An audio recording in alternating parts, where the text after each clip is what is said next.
Sa Sabado pa ang guesting ni Darin Espanto sa show ng pamilya ni Zorin Legaspi, Carmina Villaruel at magkambal na sina Cassie at Mabi na Sarap Diba.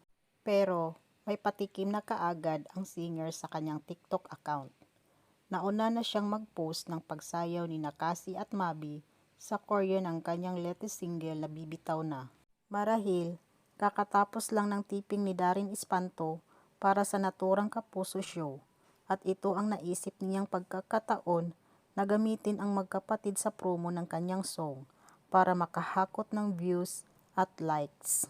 Sumakay na rin ang Star Music PH na nag-share ng TikTok Bibitaw Dance Challenge ng 3 sa expose nila at nakasulat ang caption na Trio Things, Mabi Legaspi and Cassie Legaspi take on the Bibitaw na Dance Challenge with our Espanto 2001.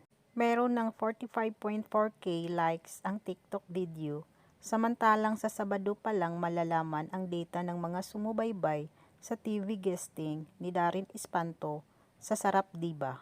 Kaya tila lumalabas na nagamit ni Darin Espanto ang magkapatid para mahakot ang views sa TikTok na paniguradong baliwala sa pamilya Legaspi dahil malapit ang singer sa kanila. Anyway, ikatlong beses na raw ito na kumasa si Cassie sa Bibitaw na Dance Challenge, kaya kabisado nito ang sayaw.